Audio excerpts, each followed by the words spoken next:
Assalamualaikum warahmatullahi wabarakatuh. Waalaikumsalam warahmatullahi wabarakatuh. Selamat siang Bapak Ibu Guru yang saya hormati, Pak Kepala Sekolah beserta Bapak Ibu Guru SDN Menteng 02. Saya ucapkan terima kasih atas kehadiran Bapak Kepala Sekolah dan Bapak Ibu Guru yang sudah hadir di ruangan hari ini. Kami mohon izin, saya Oni Widya Stuti dan Fadli Muiz. Kami adalah calon guru penggerak angkatan 10 akan berbagi praktik baik kepada Bapak Ibu mengenai budaya positif. Untuk itu kita semangat dulu ya. Nanti kalau saya tepuk semangat,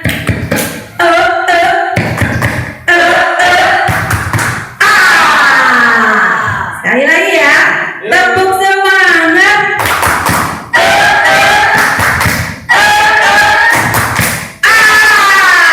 Tepuk tangan buat kita semuanya. Terima kasih untuk semangatnya. Baik, untuk pemateri pertama yaitu Pak Fadli Muiz kepada Pak salah saya ya. Pak Fadli Muiz dipersilahkan. Oke. Tepuk tangan Bapak Fadli. Oke. Assalamualaikum dulu. Aku nyiapin. Assalamualaikum warahmatullahi wabarakatuh. Waalaikumsalam warahmatullahi wabarakatuh. Terima kasih kepada rekan sejawat saya, Ibu Oni Widya Stuti.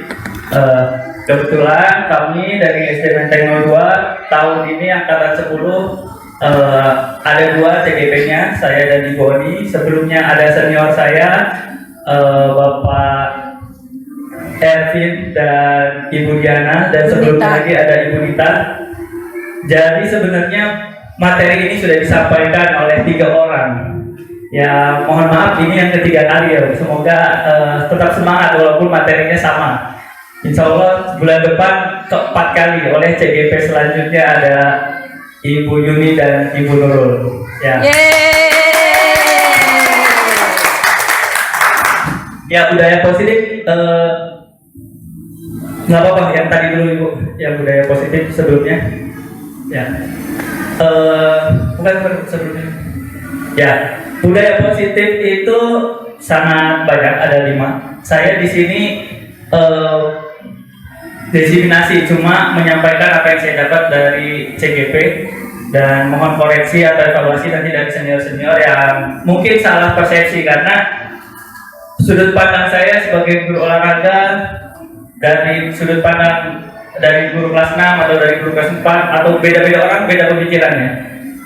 Saya berpikir budaya positif itu adalah sebuah hal yang harus dilakukan dari hati. Contohnya kebiasaan pagi. Budaya positif itu kita setiap pagi budaya positif. Tapi ada yang dari dalam diri, ada yang dari luar. Contohnya kalau Pak Supri udah teriak marah, itu pasti budaya positifnya terapinya dari luar. Karena udah takut nih, atau saya marah-marah berarti dari luar. Tapi kalau yang diharapkan adalah budaya positif itu timbul dari dalam diri. Contohnya misalkan saya pernah ngetes ke anak-anak. Oke anak-anak, kebiasaan hari Selasa waktu itu. Saya bilang, kamu mau barisnya rapi dimarahin atau mau rapi dari dalam diri? Anak-anak jawab, dari dalam diri. Ternyata bisa juga, ada 2 cara. Kita treatmentnya ke anak bisa dari eksternal, merapikannya, bisa internal. Ternyata saya juga sebelum CGP, saya selalu kayak Pak Supri atau namanya olahraga ya, selalu teriak. Kalau udah teriak gak enak lah. Tapi ternyata bisa juga tanpa teriak-teriak kita merapikan anak. Oke, next boleh. Ya ini sebenarnya materi ini sebelumnya, tapi saya ingin mengulang karena agak sangat saya ini persamakan persepsi. Jadi setiap murid itu bisa menjadi orang baik dimanapun, kapanpun. Ada yang bilang cuma ada 2 di dunia ini, orang baik dan belum baik. Jadi nggak ada orang jahat. Orang jahat itu adalah orang yang belum baik. Kemudian murid kita itu murid yang kita rawat dan kita tumbuhkan. Kemudian di sekolah saya punya cita-cita mengutamakan karakter dan kualitas pendidikan. Kemudian murid-murid di sekolah saya sadar betul bahwa mereka harus belajar sungguh-sungguh. Kemudian saya dan guru lain di sekolah saya yakin bahwa amanah yang besar ada pada kita. Nah ini saya pernah dengar bahwa tantangan sekarang itu adalah siapa yang menguasai teknologi, dia yang akan menguasai masa depan. Nah, di sini saya lihat guru-guru kita itu perlu kolaborasi, karena selain menguasai IT untuk membuat sekolah kita besar atau membuat kita menjadi apa ya, istilahnya sukses, tidak maju sendiri, itu perlu kolaborasi. Jadi di sini saya sangat minta bantuan kepada guru-guru senior, karena guru-guru muda seperti saya jujur perlu bimbingan, terutama menghadapi murid. Kalau dibilang kuantitas sangat jauh kuantitas saya pengalamannya daripada Pak Supri. Pasti saya kalah lah dalam hal kebijakan. Tapi kalau soal IT saya berani lah. Jadi semua ada positif negatif. Dan saya yakin kayak Bu Mul yang masih lama pensiunnya, Bu Yuni, itu jangan berhenti belajar IT, karena mau nggak mau harus mengikuti untuk guru-guru itu. Termasuk Bu Hati aja atau Bu Marni tiap hari ngeles, nge-zoom, ngajar. Bahkan saya tahunya dari Bu Marni, dia bikin link Zoom gratis tapi gak bayar. Seorang umur mau pensiun bisa ngakalin hal itu, menurut saya keren. Artinya Bu Marni mau belajar. Nah, IT itu menurut saya sangat penting zaman sekarang. Kemudian juga kolaborasi sangat penting. Kemudian ini yang saya dapat dari zaman dulu ngajar di swasta, tapi saya tertekan sampai sekarang. Kita itu di sekolah bukan bekerja, tapi menciptakan sejarah. Nah, saya di sini berharap bahwa semua murid yang saya ajar, mereka itu memiliki kesan positif untuk saya. Kayak tadi kita temanya hari ini materinya budaya positif. Jadi kalau orang ingat Pak Padi, wah saya dapat piala gara-gara dilatih Pak Padi. Masalah prosesnya mereka bisa salto belakang dengan dimarahin atau dengan diri mereka sendiri, itu dua-duanya bagus. Kadang mereka perlu disabet atau istilahnya motivasi eksternal, kayak kamu harus rajin, disiplin, datang jangan telat, kalau nggak telat nggak usah, kalau telat kamu nggak usah latihan. Itu sebenarnya ancaman, tapi boleh kalau motivasi dalam dirinya sudah kita berikan. Tapi tetap harapan saya kita harus, kamu kalau mau jadi atlet juara, kamu harus disiplin. Itu dari dalam diri, menghidupkan dari hatinya dulu. Kalau nggak bisa ya modifikasi lah. Menurut saya itu bisa semua, tergantung niat. Yang penting kalau niat guru tersebut ikhlas, pasti nyampe ke anak. Tapi kalau guru tersebut cuma sekadar teori atau formalitas, mau dari eksternal, mau internal, nggak akan nyampe ke hati murid. Itu aja. Next, itu budaya positif. Kemudian ini dari sana materinya, pertanyaan romantik. Hukuman dapat mendisiplinkan anak, setuju atau tidak? Tidak setuju. Coba Pak Supri, setuju atau tidak? Ya dan tidak. Bu Yuni? Tidak, karena sebuah hukuman itu akan membebani atau memberikan dampak yang secara langsung yang negatif biasanya. Oke, baru dulu udah beda ya, setuju tidak? Yang CGP nanti deh, pasti udah jawab jawabannya. Ibu Dwi, setuju atau tidak hukuman dapat mendisiplinkan anak? Tidak. Tidak. Oke, jawabannya ada di Pak Erwin. Apa jawabannya? Coba, bagaimana Bapak menurut Bapak seperti apa? Ya, tergantung definisi dulu. Kita mendefinisikan hukuman seperti apa. Kalau selama ini kan hukuman bersifat ke hal-hal yang sifatnya negatif. Jadi kalau dalam hal ini makna hukuman itu sendiri sebagai makna yang negatif, untuk mendisiplinkan anak itu tidak. Ya, betul sekali. Ada bahasanya yang saya suka itu, ada tamparan kasih sayang. Jadi kalau saya konsepnya, ini kan anak. anak di sekolah sama di rumah sama, harus kita perlakukan dengan sama. Kalau contoh anaknya main sepeda lepas tangan, kita nah colong dipegang stangnya atau teriak jangan lepas tangan, harus segera kan. Kayak saya mendisiplin anak misalnya apa ya, berbaris. Nah berbaris itu kalau misalkan anak itu terlalu lama durasinya, rapinya, itu menurut saya dengan nada intonasi seperti Pak Supri, oke. Tapi kalau untuk di awal harusnya sentuh dulu dari hatinya. Jadi benar sih, kadang benar, kadang salah. Ya, oke. Kemudian memberi hukuman dengan hal positif seperti membaca atau membersihkan halaman sekolah dapat meningkatkan disiplin anak.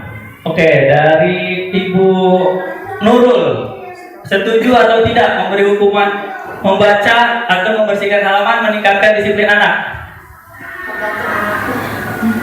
Nurul kesenian. Ya, atau tidak? Kalau anaknya yang bilangnya bisa, nggak perlu dihukum. Maksudnya hukumannya dengan hukuman yang seperti ini kan. Tapi kalau anaknya bisa dibilangin, insya Allah. Ini loh, Bu Nurul, ini kalau di pemberian hukuman dengan hal positif, Ya. yang ini itu sependapat ini enggak kalau dengan Setuju. Setuju? Nah, itu. Oke, setuju. Kalau Nah, itu. Ibu Diana, setuju. Ibu Nita, Nurul. oke. Tiga-tiganya setuju. Ada pendapat lain? Nggak ada, berarti itu dinamakan dengan kebijakan universal. Biasanya kalau semua orang satu pendapat itu benar. Udah gampangnya gitu aja. Kan ada nanti habis ini tadi materi budaya positif ada namanya universal. Nilai-nilai. Ya, nilai-nilai universal. Kalau semua setuju, udah itu berarti nilai-nilai yang universal.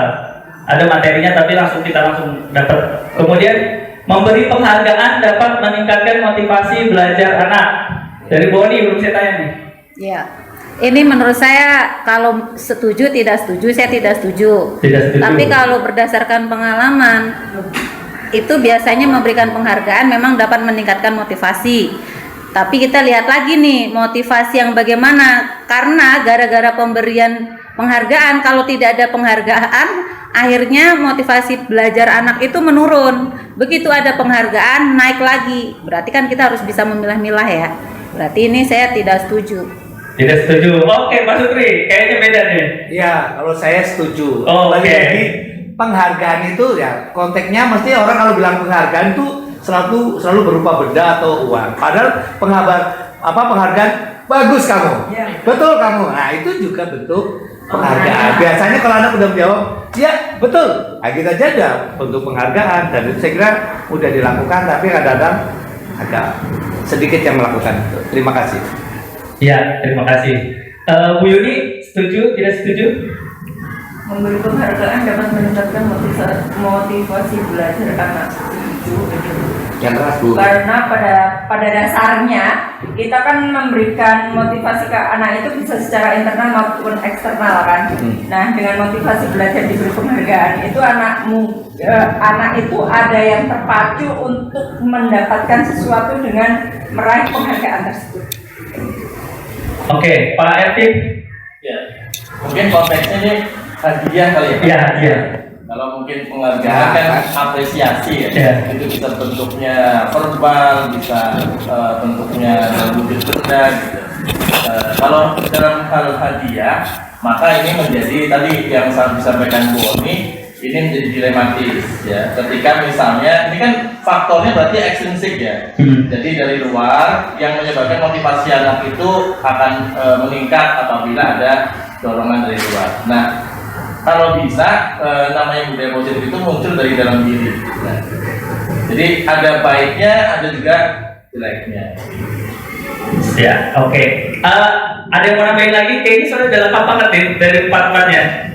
Cukup ya, karena empat-empatnya saling melengkapi, nggak ada positif, nggak ada negatif. Saya lihat saling melengkapi jawabannya. Saya juga Mohon maaf, barangkali tadi biar tidak muncul Argumen persepsi. lagi. Oh, persepsi. Makanya penghargaan itu Dikasih hadiah. dijelaskan, Iya. lebih lebih spesifik. Lebih spesifik. Belum selesai. Ya, oke, setuju ya. Tunggu di itu. Jam 3.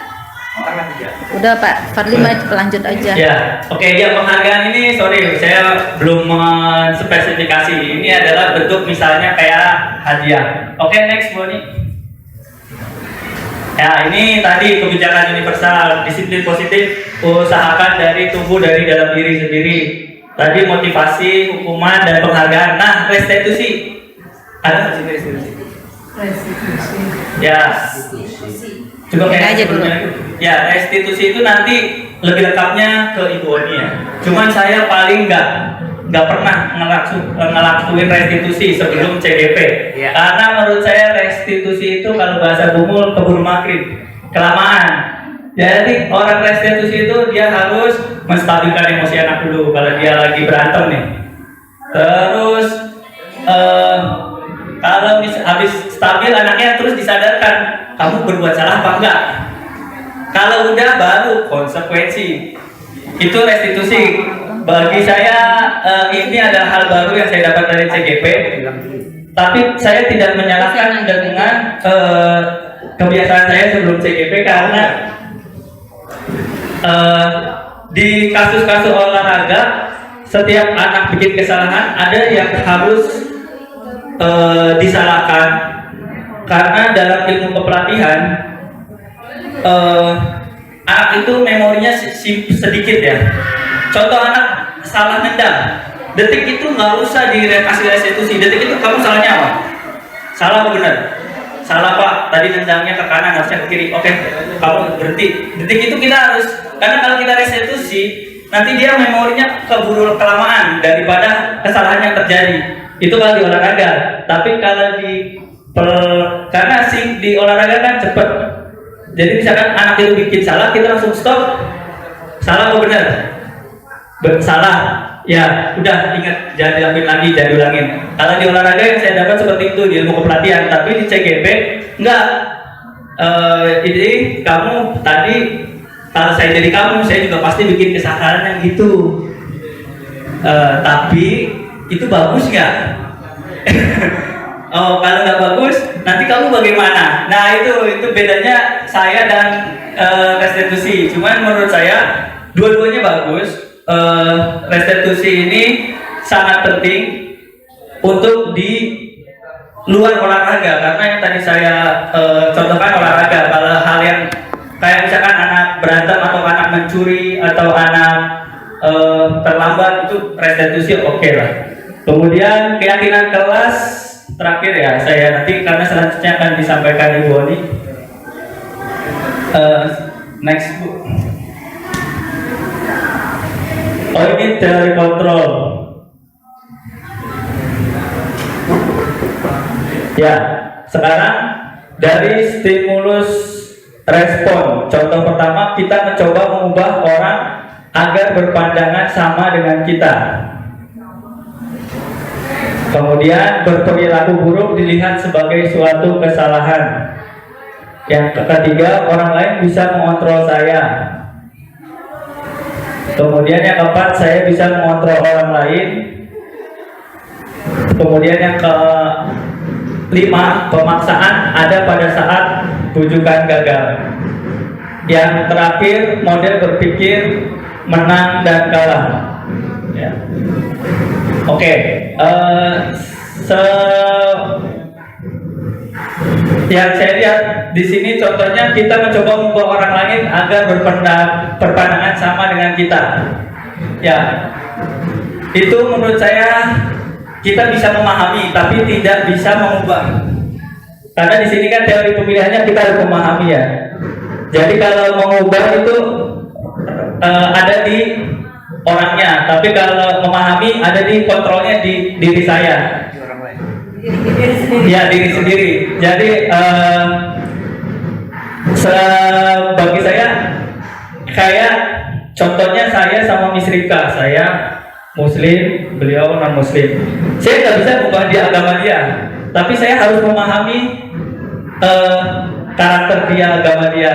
Nah di situ siapa yang memiliki kontrol? Ujung-ujungnya memiliki kontrol diri sendiri. Tapi untuk mengubah orang lain itu menurut saya hal yang bisa jadi dia berubah, bisa jadi enggak. Tapi bahasa yang saya suka itu yang memahami kontrol itu yang penting wujudnya baik. Jadi saya pernah dengar kita nggak perlu kasih tahu agama kita itu apa, yang penting kita jadi orang baik. Karena kalau kita jadi orang baik, nanti orang kenalnya kita orang baik. Contohnya murid-murid saya, posisi kontrolnya sebagai non muslim, dia dapat mindset dari keluarganya gitu. Contohnya orang Islam itu nggak bagus. Akhirnya waktu saya berbuat baik, murid saya bilang, coach, Protestan atau Katolik. Saya nggak tahu kontrol yang ada di diri dia mindsetnya seperti apa. Tapi saat saya berbuat baik, dia kaget bahwa saya Muslim. Nah, di situ saya bisa mengubah memahami dia Muslim itu bukan seperti yang dia miliki sebelumnya, ya mindsetnya. Jadi kita nggak bisa mengubah tapi bisa memahami orang. Oke, next. Ini udah ya tadi. Nah, ini sebenarnya suhu di guru penggerak. Semua orang yang di guru penggerak ujung-ujungnya akan harus mendalami, memahami dengan baik dan benar tentang Ki Hajar Dewantara. Walaupun yang saya bingung, katanya kita harus mengikuti perkembangan zaman, tapi beliau ini sudah dahulu sebagai pahlawan, sudah zaman dahulu, tapi ternyata di 2024 konsep pemikiran beliau tetap eksis dan justru kita harus kembali mengingat kepada beliau. Merdeka itu artinya tidak hanya lepas dari perintah, akan tetapi juga cakap memerintah diri sendiri. Ya. Sip. Oke, next. Perbedaan hukuman dan konsekuensi. Ya, hukuman adalah sesuatu yang menyakitkan dan harus terjadi. Konsekuensi sesuatu harus terjadi. Kemudian anak membenci kedisiplinan. Konsekuensi anak menghargai disiplin. Hukuman itu biasanya jenisnya paksaan. Kemudian konsekuensi itu respon dari kesalahan dia. Kemudian hukuman itu konsepnya kurang bagus, sedangkan konsekuensi konsepnya baik. Jadi kita bikin kesalahan, kita tanggung jawab. Sebenarnya kelihatannya cuma kata beda doang, tapi kalau kita dalami ini sangat berbeda dan kita harus melakukan sebagai guru itu melakukan konsekuensi kepada murid. Jangan sampai anak-anak itu berpikir bahwa gurunya memberi hukuman. Itu aja. Next. Ya, ini contohnya ya. Mencatat 100 kali. Tidak terlambat. Ini adalah hukuman. Kemudian lari 20 basket. Kalau di olahraga ini konsekuensi ya. Jadi hukuman itu bagi yang bukan fisik. Ya, ini juga kalau di olahraga ini konsekuensi. Jadi kita juga harus bisa membedakan. Saya sebagai guru olahraga bahwa saya berpikir kenapa hukuman, sedangkan di olahraga itu materi, itu pelajaran yang harus diajari anak-anak. Jadi beda tempat, beda arti gitu. Kemudian tergantung konteks ya. Kemudian bersihkan tumpahan air di meja, tersenggol meja belajar, ya dibersihkan, wajar, konsekuensi. Oke. Next. Identitas gagal. Nah, ini lebih jelasnya nih. Jadi kalau namanya hukuman, kita anggap itu guru yang jelek lah.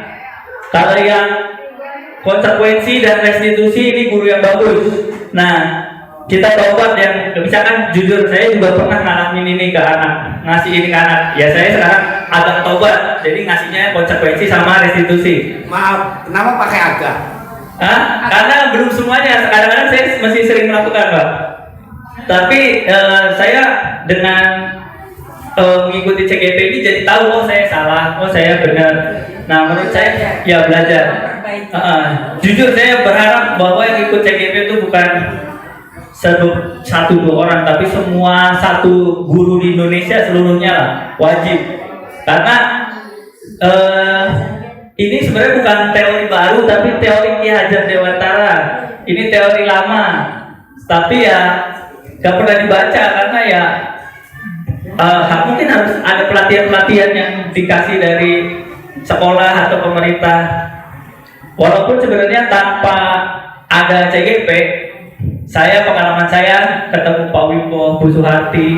Kadang saya saat melakukan identitas gagal jadi guru yang melakukan hukuman, saya ditegur sama Pak Wimbo, sama Bu Hati, Fadli kamu gini tadi, harusnya gini. Cuman kan nggak mungkin mereka mantengin saya setiap ngajar gitu. Saya perlu ada pelatihan seperti ini bahwa ya untuk jadi guru baik itu yang seperti ini, yang salah itu yang seperti apa.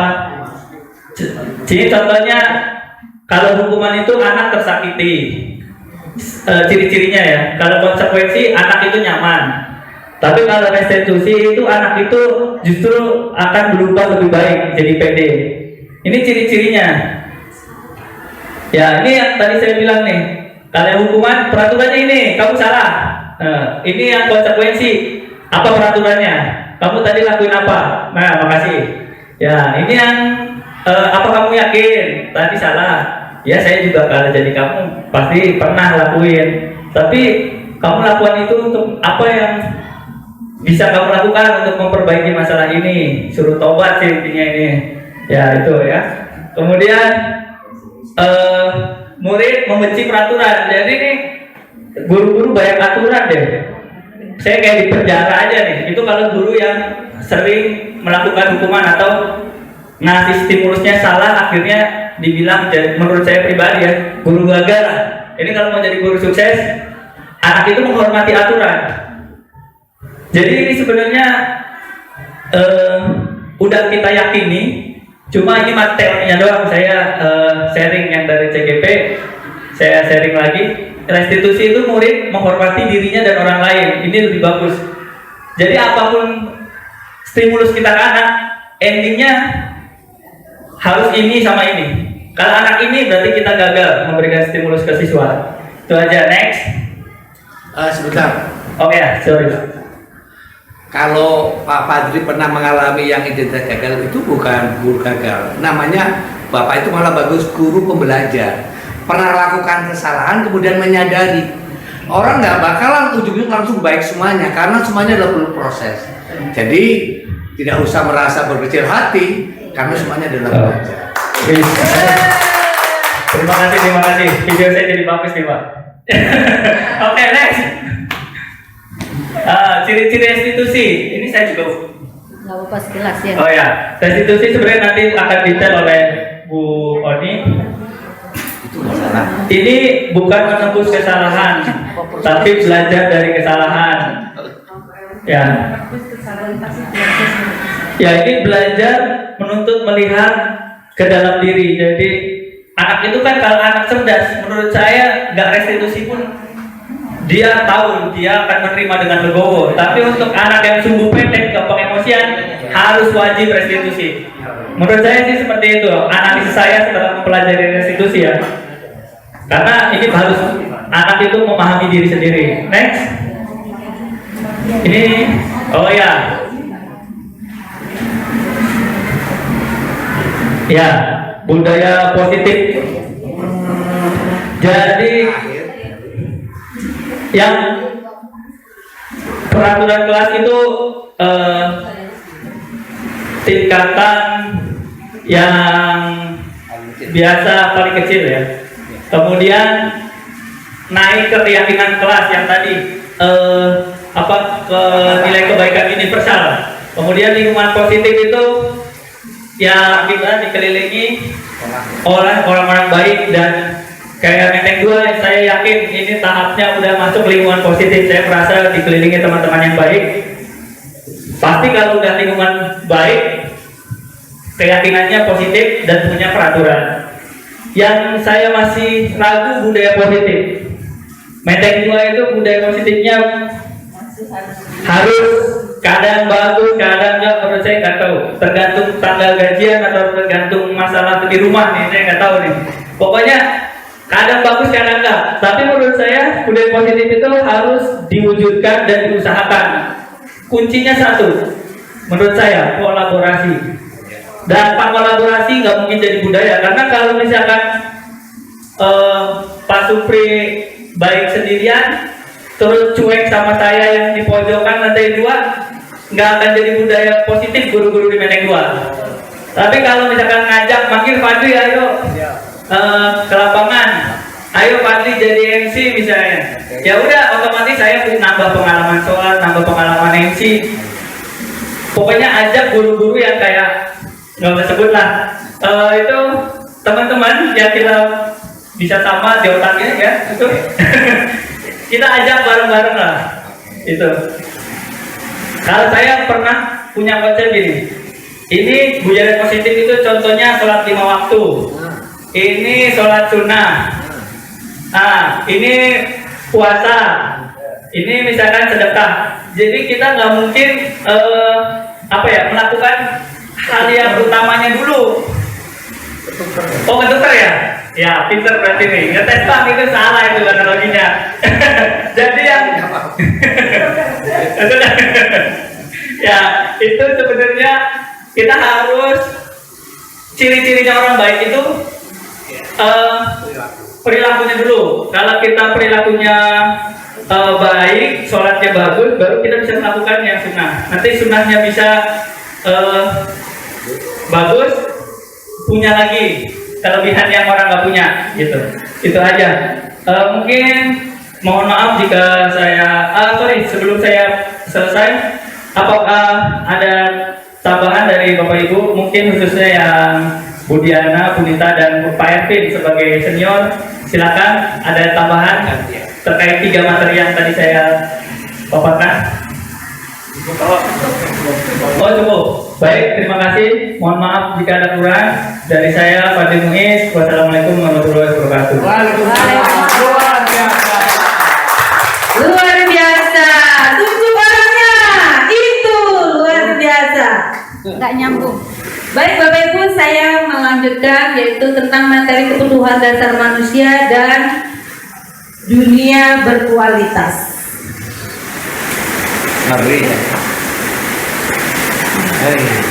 Bapak Ibu, kita hidup di lingkungan pendidikan ataupun di luar pendidikan, ya, lingkungan pendidikan. Kita itu ternyata setelah dilihat secara detail itu tidak jauh dari 5 hal ini Bapak Ibu ya. Jadi kita bertahan hidup, ada kebebasan di dalamnya, kemudian ada kesenangan, ada kasih sayang dan rasa diterima, kemudian ada penguasaan Bapak Ibu. Nah, kira-kira apa sih kebutuhan bertahan hidup ya? Jadi kebutuhan bertahan hidup ini kalau kita pelajari ya di survival ini berarti kebutuhan yang bersifat fisiologis, yaitu untuk bertahan hidup.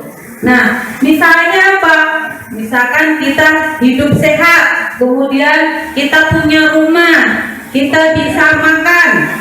Berarti komponen psikologis ini pada kebutuhan ini meliputi kebutuhan akan perasaan aman, Bapak Ibu ya. Jadi kita merasa aman apabila kebutuhan bertahan hidup ini terpenuhi. Pertanyaannya, apakah di antara kita kebutuhan bertahan hidup ini kadang-kadang ada, kadang-kadang tidak ada?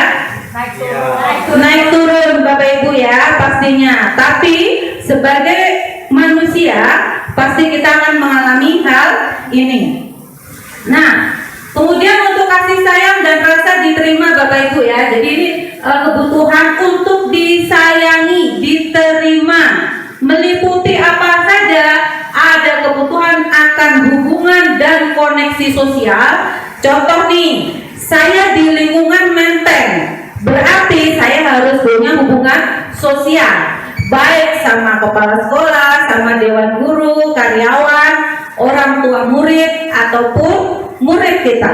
Nah, kalau saya tidak ada koneksi sosial di antara tersebut, berarti dalam melaksanakan proses pembelajaran di lingkungan sekolah ada yang tertinggal. Pada saat ada yang tertinggal, Bapak Ibu, berarti nanti hasilnya kurang maksimal. Kemudian ada kebutuhan untuk memberi dan menerima kasih sayang. Adakah di sini yang tidak butuh kasih sayang? Adakah yang butuh kasih? Adakah yang hanya butuh sayang saja? Ya, berarti iya, pasti ada kasih dan sayang yang kita butuhkan.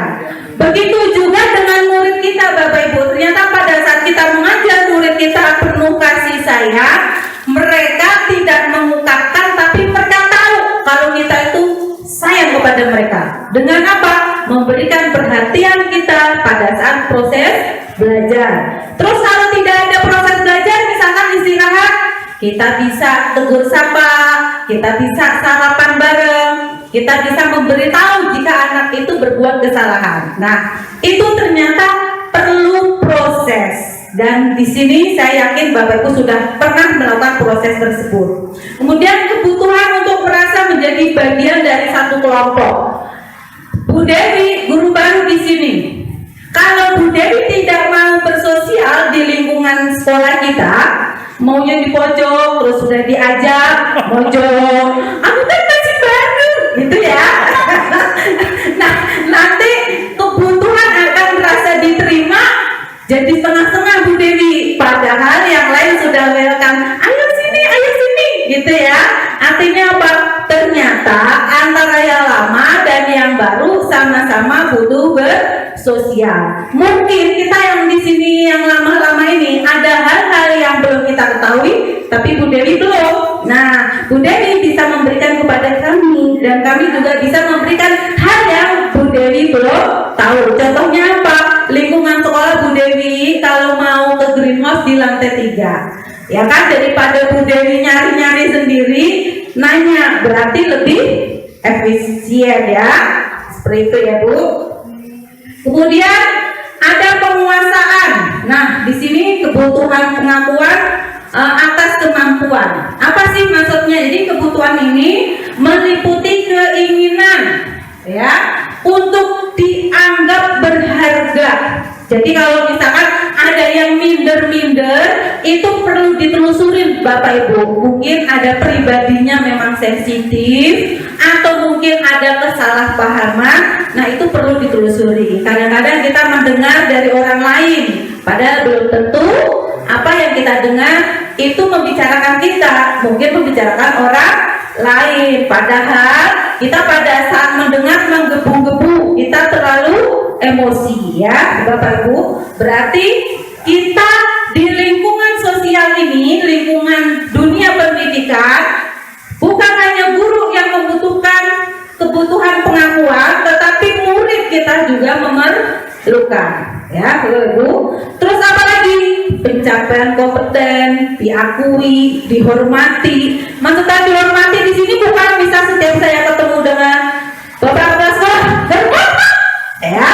Jadi rasa hormat itu lebih ke budaya kita sebagai orang Indonesia. Ada yang bilang di mana bumi diinjak, di situ langit dijunjung. Jika itu kita terapkan, kita lakukan, insya Allah hidup kita lebih nyaman. Seperti itu Bapak Ibu. Kemudian kebebasan. Nah, kebutuhan akan kemandirian, terus di dalamnya ada otonomi, terus mampu mengendalikan arah hidup seseorang. Nah, ini nanti kaitannya dengan anak-anak ya, dengan kebutuhan kebebasan. Kebebasan apa? Kalau murid-murid kita, karena kita di SD, mereka itu kan ingin tahunya itu besar. Mereka ingin mencoba-coba. Kita beri kebebasan kepada murid kita. Atau mungkin di sini ada guru senior pengen mencoba sesuatu, kita beri kesempatan. Mungkin dari coba-coba tersebut nanti ada inspirasi, ada produk yang bisa dimanfaatkan lingkungan sekolah kita. Nah, kemudian yang 5 ini Bapak Ibu ada kesenangan ya Bapak Ibu. Jadi semua orang baik dewasa atau anak-anak ternyata membutuhkan untuk merasa senang ya. Nah, kebutuhan ini apa? Berarti kebutuhan untuk mencari kesenangan. Bahkan orang dewasa juga butuh bermain, butuh tertawa. Jadi bukan hanya anak-anak. Nah, ini keuntungan guru. Bapak sudah mau CGP. Apa ya CGP? Calon guru pensiun. Tetap aja butuh bermain, butuh kesenangan, butuh tertawa. Ibu baru masuk di sini, butuh kesenangan juga. Apalagi murid kita yang rasa ingin tahunya masih besar. Betul Bapak Ibu? Nah, coba tepuk semangat.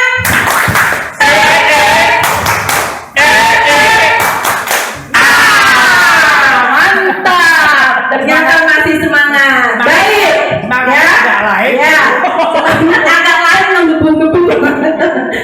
Pas ya Bapak Ibu ya, ada hujan rintik-rintik. Jadi Bapak Ibu nyaman sambil nunggu pulang, nunggu hujan. Kita dapat ilmu. Setuju? Oke.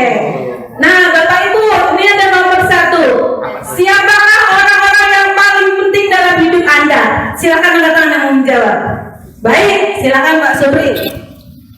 Yang paling penting dalam hidup saya adalah ortu dan keluarga saya. Mantap.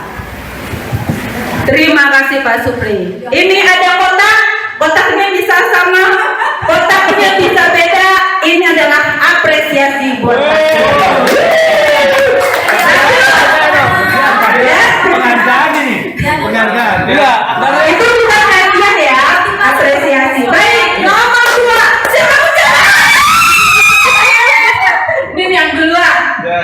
Baca dulu soalnya. Motivasi nih. Nilai kebajikan apa yang terpenting dalam hidup Anda? Kejujuran.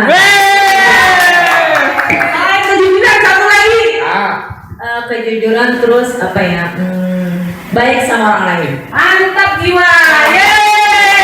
Oke, sekarang soal nomor. Apresiasi dulu. Itu Nomor 3. Nomor 3. apa sih yang dibaca dulu? Ya, Baca dulu. ayo baca bareng-bareng ya.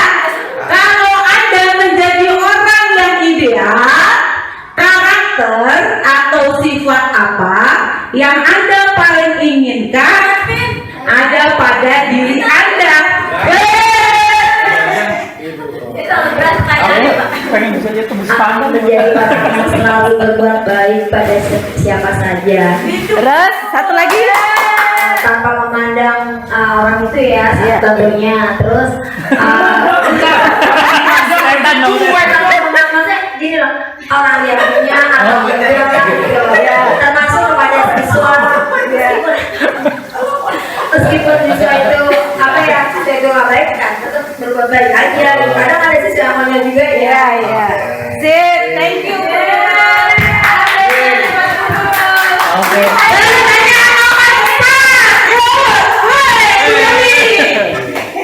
Dia belum baca soal udah angkat tangan ya? Bisa sih dia bisa sih. Oh udah selesai. Oke. Nggak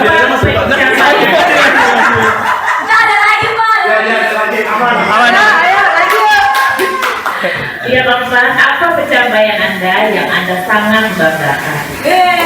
Pencapaian yang sudah saya lakukan selama ini untuk menjadi orang yang netral, tidak membeda-bedakan orang lain. Kirain netral nggak ada apa-apanya. Ya. Terus Bu. Terus Pak, terus Bu. Netral enggak. Tidak menjadi orang yang pilih-pilih. Dan kurang lebih seperti itu. Oke. Bapak Ibu ada nanya ya, kok kotaknya sama semua? Iya, tapi isinya mungkin bisa beda. Oke. Berikutnya Perasaan. soal nomor 5.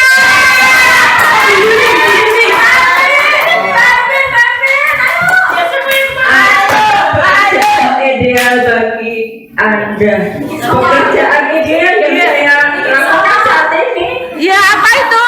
Jadi guru. Guru yang baik, apresiasi. Soal nomor 6.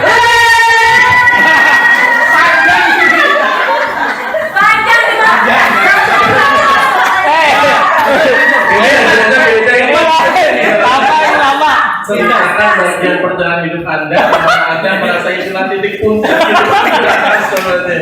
Ya, perjalanan hidup saya ini masih berproses, Ibu. Saya tidak merasa sudah mencapai puncak. Jadi namanya saya itu pengen terus belajar ya. Jadi pembelajar yang sepanjang hayat begitu. Terima kasih, Ibu.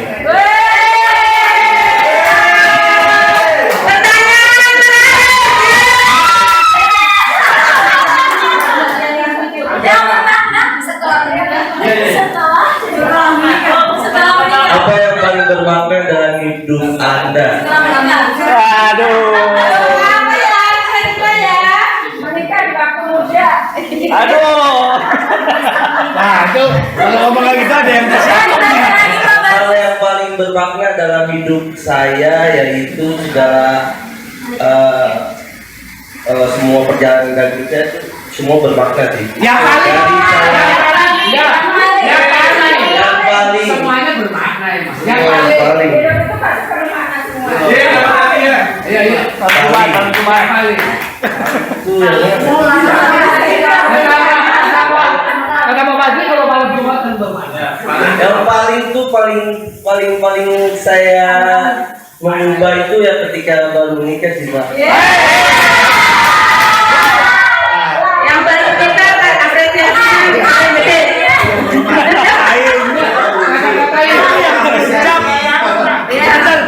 Baik, Bapak Ibu, terima kasih ya atas Bapak Ibu ini semangatnya luar biasa, jadi saya tambah bersemangat. Oke, Bapak Ibu, kita lanjut ke restitusi. Tadi sudah disampaikan, saya lebih ke detailnya ya, Bapak Ibu. Di restitusi ini ada 5 posisi kontrol, Bapak Ibu ya.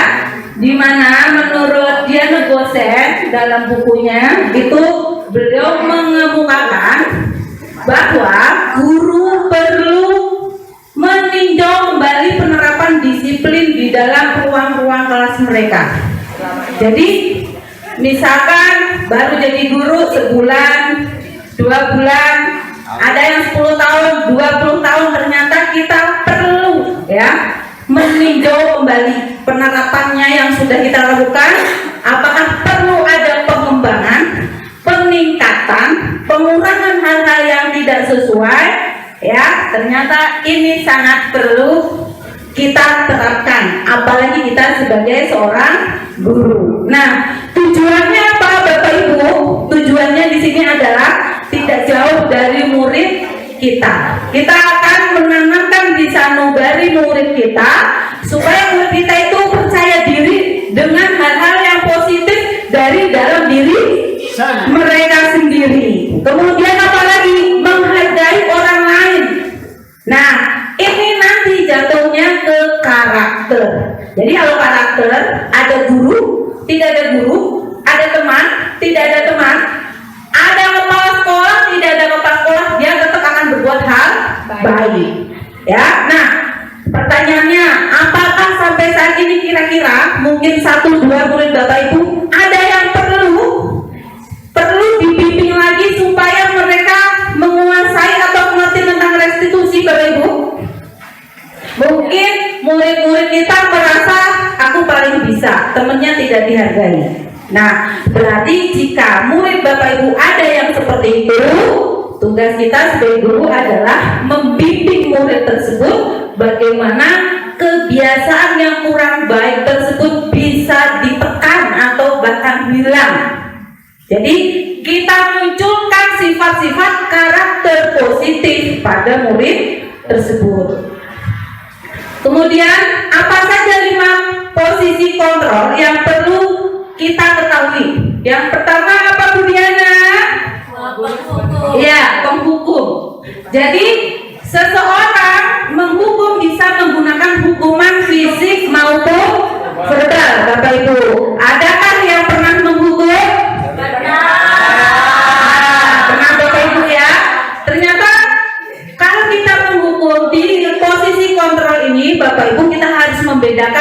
hukumannya. Hindari hukuman fisik, Bapak Ibu ya. Nah, biasanya nih guru-guru yang menerapkan posisi penghukum, mereka itu ada kalimat atau kata-kata yang diucapkan. Ini yang pertama, Bapak Ibu ya. Patuhi aturan saya. Kamu lagi. Atau awas. Ya, pernah nggak Bapak Ibu? Awas ya. Terus kamu selalu saja salah. Pernah? Nah, dari kalimat, dari penekanan suara sudah tidak nyaman didengar. Bagaimana perasaan murid kita pada saat mendengar hal tersebut? Pastinya murid kita juga tidak nyaman. Kemudian selalu pasti, selalu yang terakhir selesai, ya.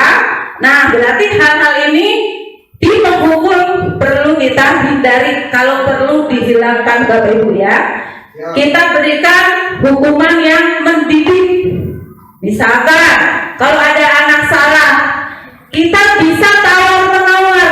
Nih, kamu tadi terlambat sekolah, kira-kira kamu mau apa nih? Ya, nanti anak mengusulkan, kita mempelajari, kita meng-ACC. Selama itu untuk pendidikan murid. Kemudian yang kedua ada pembuat rasa bersalah. Nah, di posisi ini Bapak Ibu biasanya guru itu akan bersuara lembut. Terus pembuat rasa bersalah akan menggunakan keheningan, Bapak Ibu ya. Jadi guru tersebut saat berbicara, anak-anak itu tidak merasa minder, Bapak Ibu ya. Jadi dia merasa bersalah tanpa disalahkan. Jadi apa? Memberikan pelajaran kepada murid itu menyadari kesalahan yang telah diperbuat tanpa kita tunjuk kamu sudah bersalah. Nah, biasanya guru-guru yang membuat rasa bersalah ada kata-kata nih Bapak Ibu, kita bisa dengar atau cirinya. Kata-kata yang keluar dengan lembut, contohnya apa? Ibu sangat kecewa sekali dengan kamu. Terus berapa kali Bapak harus memberitahu kamu? Suaranya nggak lembut kalau. Iya. Kalau saya lembut nanti suaranya ini ya. Beda Bapak Ibu. Ini contoh aja ya. Terus gimana Coba. kalau orang tua kamu tahu kamu berbuat begini? Nah, Kalau yang awal tadi kan contoh yang pertama Bapak Ibu ya. Nah yang akhir, nah itu kayaknya enak didengar ya. Tapi anak tidak merasa kalau sedang diinterogasi.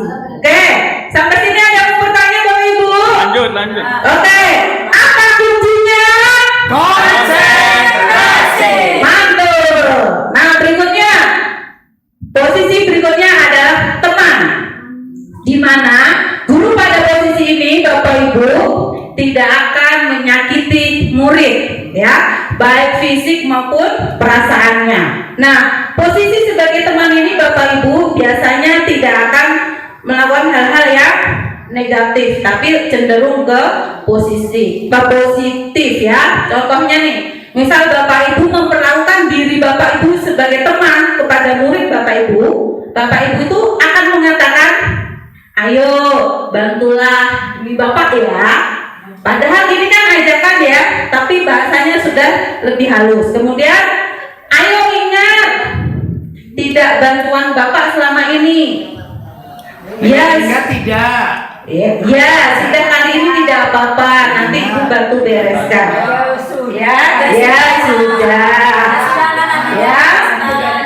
Ya sudah, kali ini tidak apa-apa, nanti Ibu bantu bereskan ya.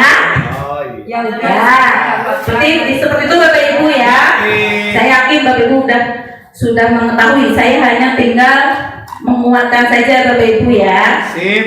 Buat dia 45. Oh, Oke. next lagi so Harus diketok kan udah ada tanda-tanda 15 menit Tanda lagi. ya. Iya. Jadi saya laptopnya kalau sudah kepanasan karena kasih pertanyaan lain kali. Oke. Kok balik lagi? Bener. Sebentar ya. Oke. Ini posisi yang keempat ya, Bapak Ibu ya, sebagai pemantau. Jadi ini mengawasi Bapak Ibu ya. Jadi kita akan bertanggung jawab atas perilaku orang-orang yang kita awasi. motivasi Bapak Ibu.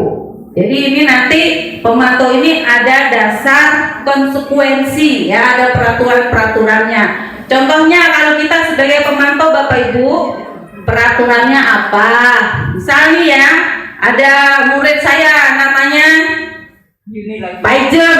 Nah, Pak Ijem nih ke sekolah tidak pakai seragam atau pakai baju bawahnya seragam sekolah, atasnya bukan seragam sekolah. Nah, pada saat menegur anak, saya tidak perlu berbicara kasar menyakiti jiwanya, fisiknya. Nah, saya bisa pakai ini. Nah, sini nak. Sini nak. Nah, peraturannya apa? Iya kan? Nah, dengan kata itu, coba peraturannya apa? Ya, saya nggak tahu, tanya saya. Tadi kan Pak Ijem pakai seragamnya beda, itu ya Bapak Ibu ya. Ya, jadi dengan mengatakan peraturannya apa? Nah, berarti peraturan memakai seragam sekolah Bapak Ibu. Terus apa yang telah kamu lakukan? Ya, terus sanksi atau konsekuensi apa? Nah, ini artinya bukan kita yang memberi, kita coba berbicara dengan murid supaya murid tersebut bisa berpikir ke positif, besok lagi tidak diulangi, tapi dia konsekuensi dengan apa yang dia lakukan. Kemudian yang terakhir adalah di posisi manajer. Nah, manajer ini ternyata guru itu multi Bapak Ibu ya, bukan hanya sebagai pendidik, ternyata kita sebagai manajer juga loh. Berarti job kita lebih banyak ya daripada manajer yang itu tuh. Makanya nggak tidur-tidur. Iya.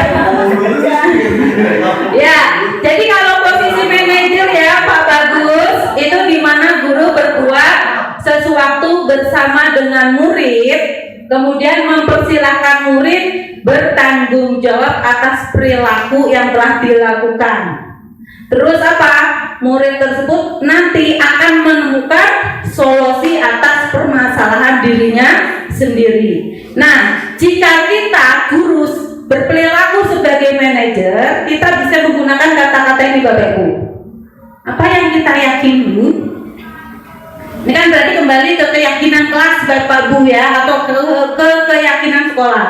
Apakah kamu meyakininya? Kemudian jika kamu meyakininya, apa kamu bersedia memperbaikinya? Jadi kita itu seperti menggelitik pemikiran murid kita supaya dia tuh mau berbicara seperti apa yang kita mau, tapi keluar dari diri murid sendiri. Kemudian jika kamu memperbaiki ini, hal ini menunjukkan apa tentang dirimu, bisa juga apa rencana kamu untuk memperbaiki diri. Seperti itu ya. Nah, ini 5 posisi kontrol tadi Bapak Ibu ya. Nanti saya akan share materi ini, mudah-mudahan bisa digunakan Bapak Ibu. Misalkan lupa, ini nanti bisa dilihat kembali ya.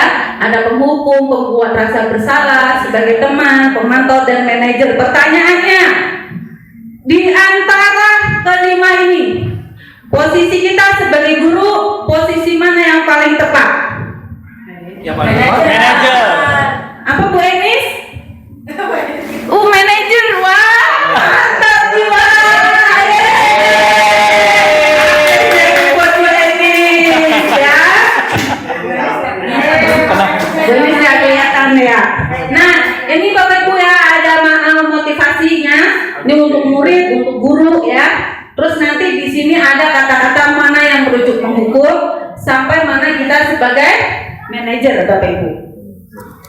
Oke. Nah, sekarang kita ke segitiga restitusi Bapak Ibu. Di mana segitiga restitusi ini ada 3 tahapan Bapak Ibu ya. Ada yang menstabilkan identitas, kemudian validasi tindakan yang salah, ditutup dengan menanyakan keyakinan. Coba sebelum hari ini apakah Bapak Ibu pernah mempraktekkan segitiga restitusi di kelas atau di lingkungan sekolah? secara tidak langsung mungkin pernah. Pernah. Pernah. Pernah, Secara cuma- tidak langsung, tetapi kita Iya. nggak tahu itu apa namanya kan. Iya, tidak tahu. Kita belum tahu ilmunya itu. Iya, iya. Oke, berarti mungkin kita pernah melakukan segitiga restitusi. Tapi kata-kata ini baru kita dengar, ternyata yang sudah kita lakukan itu hasil pemikiran dari Ki Hajar Dewantara ya.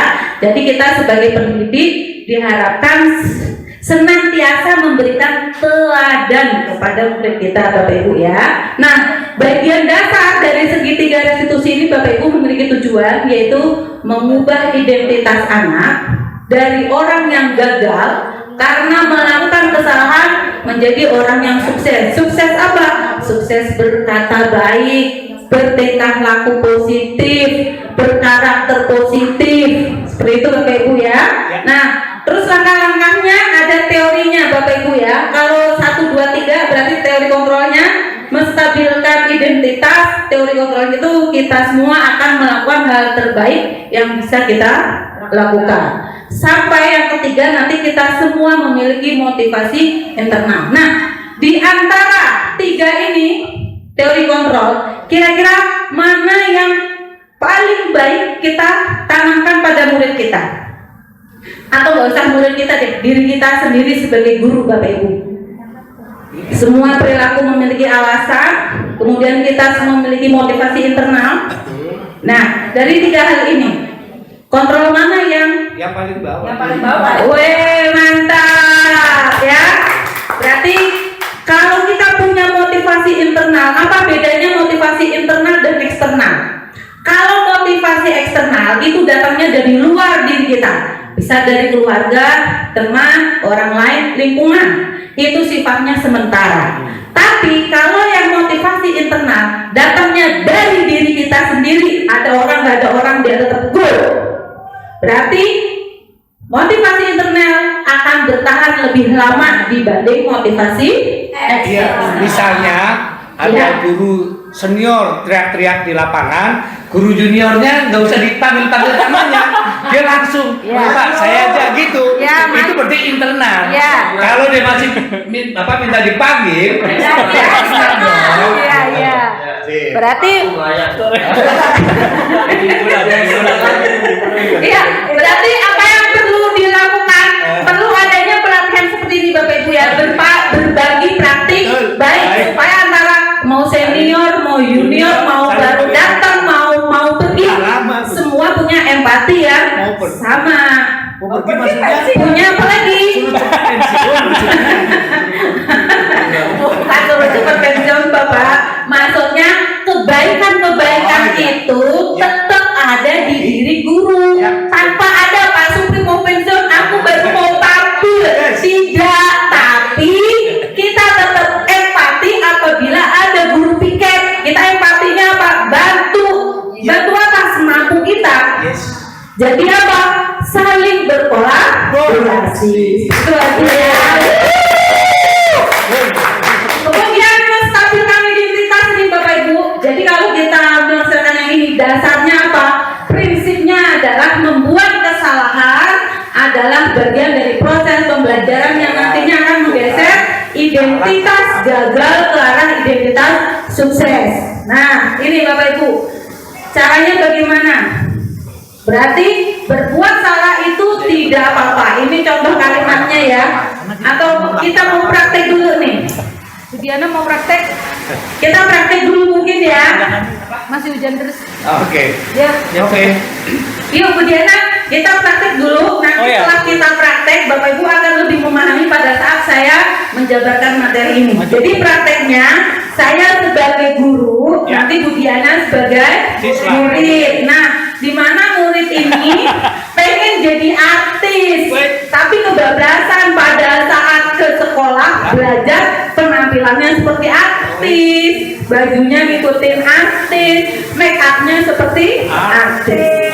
Ya, nah nanti praktek yang singkat ini Bapak Ibu ya, saya akan melakukan 3 hal tadi ya. Bagaimana ya?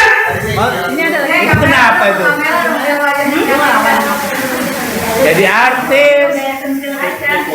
Baik. Cek 1 2. Ya. Sosialita.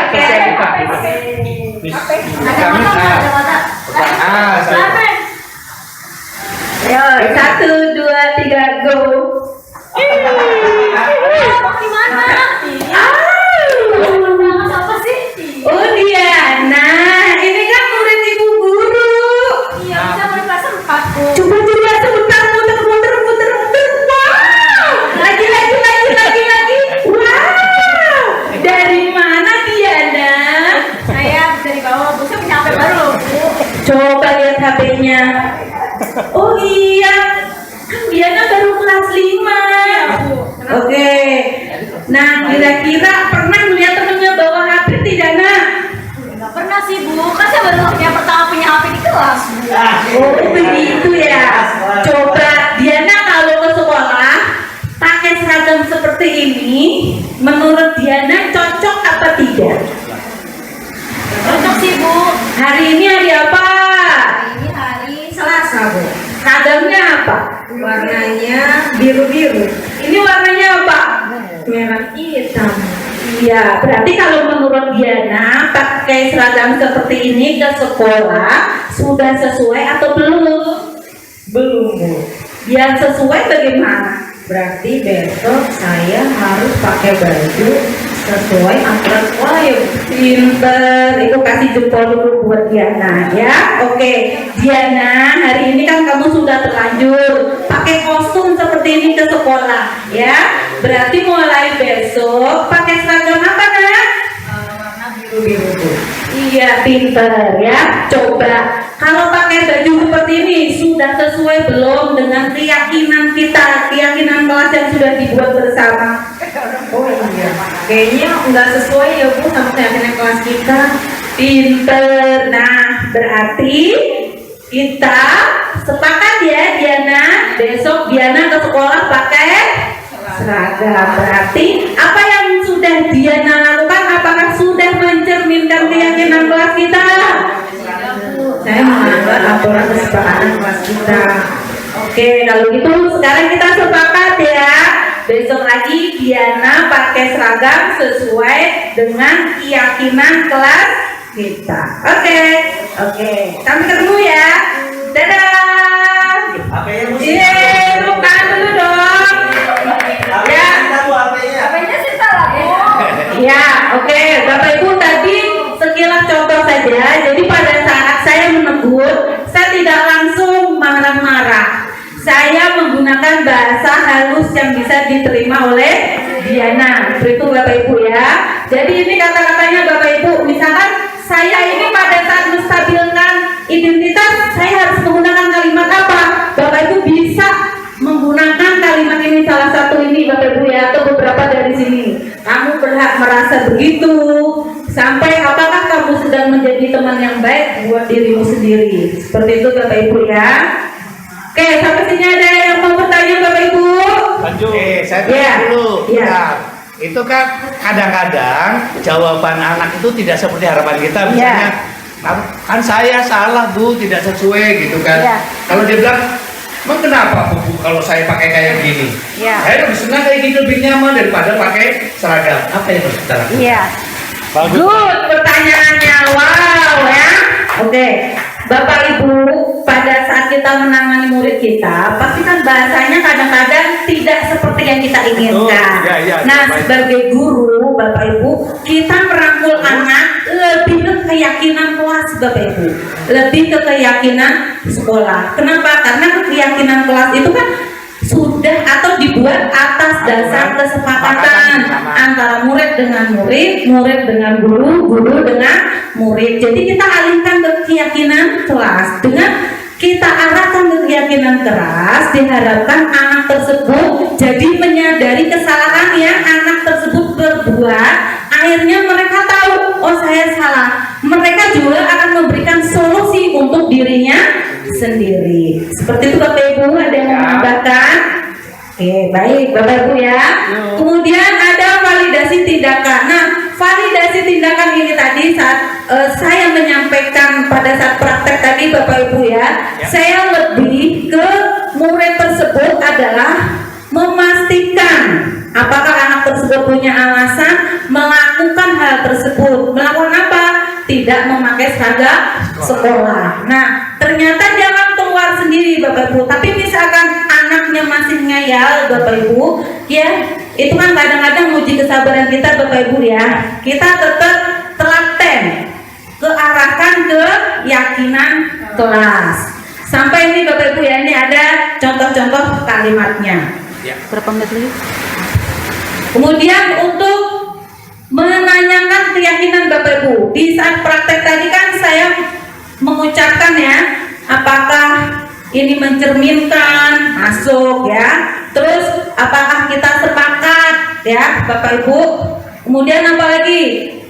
Hal ini kamu pasti punya alasan mengapa melakukan hal itu. Nah, nanti dari sini Bapak Ibu, keyakinan ini lebih ditanamkan pada diri murid.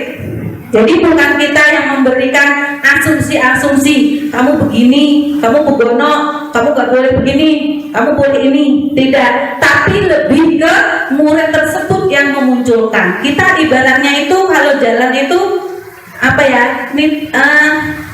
Nutun. Kita nutun. Peta. Jadi penuntun kan peta ya? Iya. Seperti itu. Jadi misalkan jalannya tadi ke kanan padahal ke kiri, kita tuntun mereka supaya jalannya ke kiri, tapi anak tersebut sadar kalau dia berbuat salah. Demikian Bapak Ibu. Nah, sebelum saya akhiri Bapak Ibu, mudah-mudahan materi saya yang sudah saya sampaikan dan Pak Fadli sampaikan membawa keberkahan sendiri, membawakan manfaat untuk kita semua. Mudah-mudahan mulai hari ini kita mulai berbuat baik lagi untuk diri kita sendiri, murid kita, dan lingkungan sekolah kita. Baik Bapak Ibu, tepuk semangat.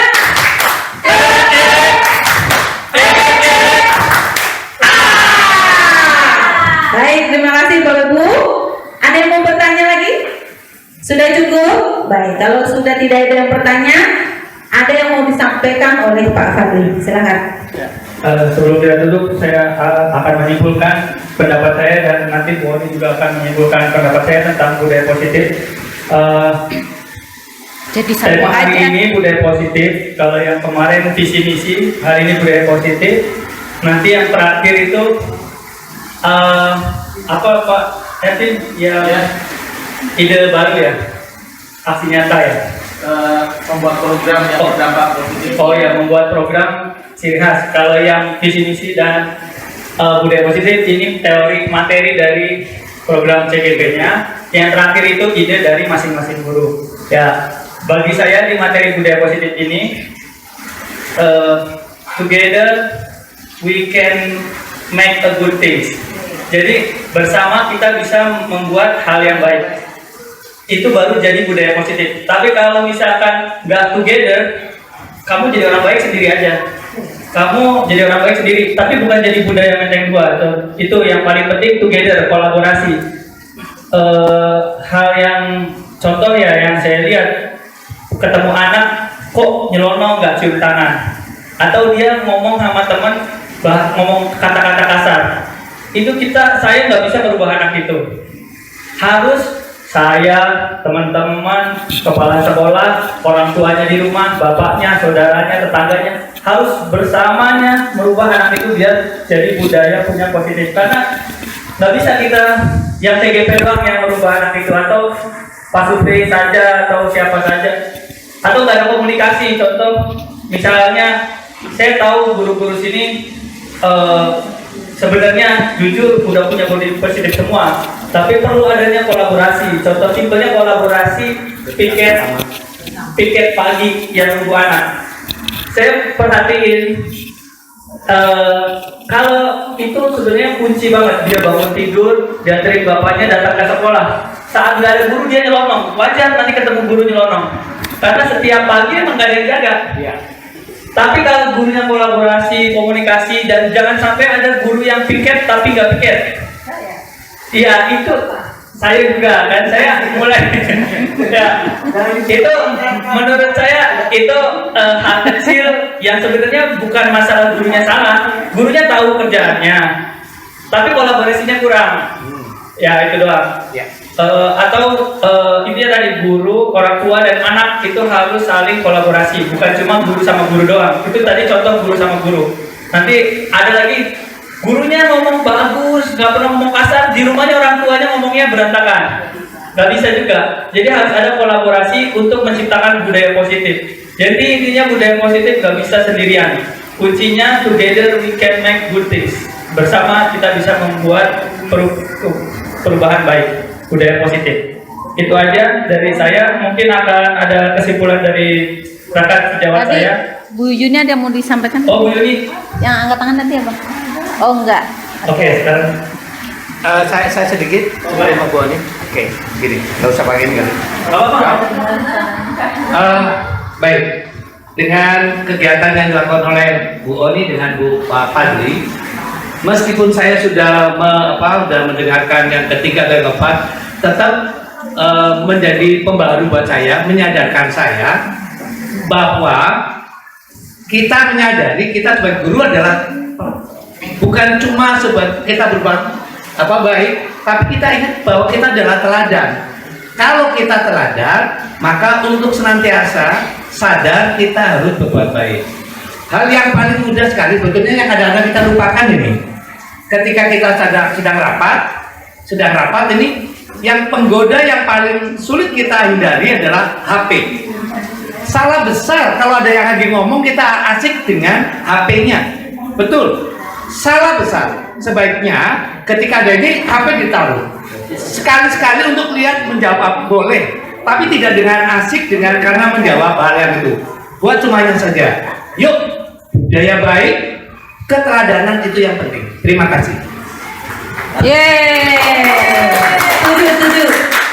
Ya betul, sangat setuju. Memang kalau didetailkan banyak banget ya. Contohnya saya pernah dapat dari teman sih, ini bukan ceritanya saya. Oke. Kemarin bilang ada yang hal guru yang sering salah dilakukan juga. Nak, tolong buangin sampah nih.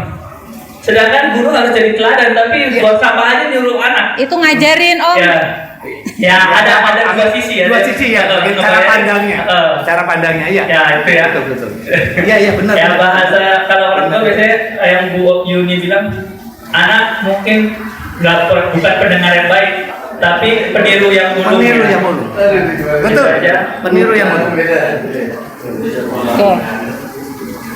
Baik Bapak Ibu, jadi kalau kita bicara tentang kebutuhan manusia, kebutuhan dasar kita stabilkan antara kebutuhan kita sebagai guru dan kebutuhan murid-murid kita. Nah, Bapak Ibu, dengan adanya segitiga restitusi, maka akan menciptakan budaya positif di lingkungan sekolah kita minimal. Lebih luasnya nanti murid-murid kita bisa dibawa ke lingkungan rumah mereka masing-masing. Jadi antara pembelajaran anak di kelas, di sekolah, dan di rumah sinkron. Jadi anak tidak bingung di sekolah diajarin A, misalkan ini tata krama Bapak Ibu ya, di rumah B, nanti di tempat main C. Nah itu kan kurang sinkron. Artinya apa? Kalau kurang sinkron anak bingung, akhirnya kadang-kadang berbuat baik, kadang-kadang suka-suka saya, kadang-kadang ikut-ikutan orang lain. Padahal yang diikut, yang dicontoh belum tentu hal yang baik. Jadi yuk, hari ini kita sudah belajar bersama tentang budaya positif. Mudah-mudahan budaya positif ini akan membawa nama baik murid kita, guru-guru kita, dan nama sekolah kita. Amin ya robbal alamin. Terima kasih atas kehadiran Bapak Kepala Sekolah, Bapak Wakil Kepala Sekolah, Bapak Ibu guru yang sudah berkenan mengikuti kegiatan hari ini. Mudah-mudahan kebaikan Bapak Ibu senantiasa jadi ladang pahala untuk Bapak Ibu semuanya. Amin ya robbal alamin. Untuk itu saya mohon maaf jika ada salah kata, kekurangan tutur kata saya yang tidak berkenan, dan saya terima kasih Bapak Ibu. Saya akhiri, wassalamualaikum warahmatullahi wabarakatuh. Waalaikumsalam warahmatullahi wabarakatuh. Nanti lihat tunjuk saya Bapak Ibu, gitu ya. 1, 2, 3. Lihatnya ke sana Bapak Ibu, ke kamera. 1, 2, 3. Baik, terima kasih. Dadah, sampai ketemu di kesempatan yang lain. Dada ini. Dadah.